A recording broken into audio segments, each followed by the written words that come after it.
اخواتي واصحابي واحبابي، ازيكم عاملين ايه؟ يا رب تكونوا بخير. بصوا يا اخواتي، انا شفت كده تجربه كده، يعني ايه، هي تجربه عمليه وعلميه بصراحه. انا حبيتها واستغربتها ليه. اول مره في حياتي اعمل حاجه زي كده، او اشوف حاجه زي كده كمان. وطبعا انا كان نفسي اعمل فيديو عادي، بس انا مش هعمله مش عادي عشان امي في البيت معايا هنا. بس انا هدخل الاوضه واعمل كل اللي انا عايزه. يا نهار اسود! هو إيه اللي مش عادي؟ لا يا ماما، ده انا بقول لهم انا عايز، انا نفسي اعمل فيديو مش عادي، بس عشان انت موجوده هعمله يعني حاجه على قد، يعني ما تقلقيش يا حبيبي، ربنا يستر. بصوا يا جدعان، انا هوريكم انا دلوقتي جبت ايه.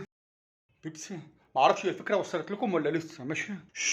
وحاجه تانية برضو، جبت التلاته مندوس. يعني انا النهارده رسمي هكون بره البيت، وطبعا لا مانع من التجربه، وبنفس الوقت ابقى عملت الحاجه اللي نفسي فيها، واجرب الاحساس الانفجار بقى. بوم. عشان وبنفس الوقت يبقى يعني ايه، ما حرمتكمش من حاجه. يلا بينا يلا بينا. اخواتي واحبابي واصحابي، ازيكم عاملين ايه؟ يا رب تكونوا بخير. يا نهار اسود، الباب مفتوح دقيقه واحده.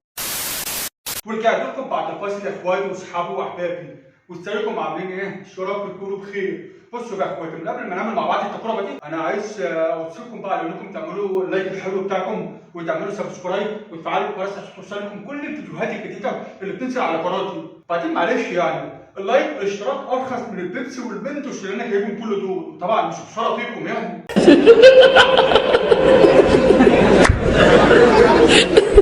بس احنا اخوات ونقف ظهر بعض، وانا هوعدكم والله اول لما ربنا يكرمني بفضلكم طبعا، بعد فضل ربنا، واوصل لقمه واحقق اهدافي واوصل للحلم اللي انا عايزه، هشدكم معايا واعمل لكم احلى مسابقات واحلى مكافآت ان شاء الله.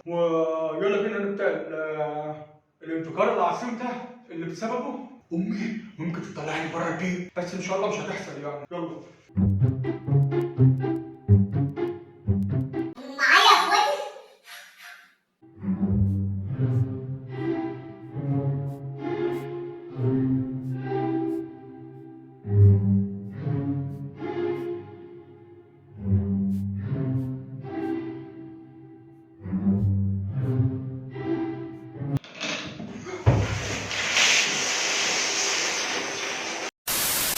وطبعا زي ما انتم شايفين يا اخواتي، حصل حاجه انا ما كنتش متوقعها. البيبسي دخل في مناخيري وطلع من مناخيري، وحاجات غريبه كده حصلت، بس الحمد لله. الاهم من كل ده ان امي ما تقريبا المفروض انها ما تكونش خدت بالها باين، لان الباب مقفول، بس يا رب ما تكون سمعت حاجه. وبصوا المنظر. شايفين المنتوس يا جدعان شكله عامل ازاي؟ بس بصراحه انا مش ندمان على التجربه دي، طالما امي، والله اعلم، طالما امي ما خدتش بالها فانا مش ندمان. نعم يا ماما. ايه؟ باقول لك جاية. لا لا لا، خليك، انا جاي اهو. طب اشوفكم في فيديو جاي. يلا باي باي بيس.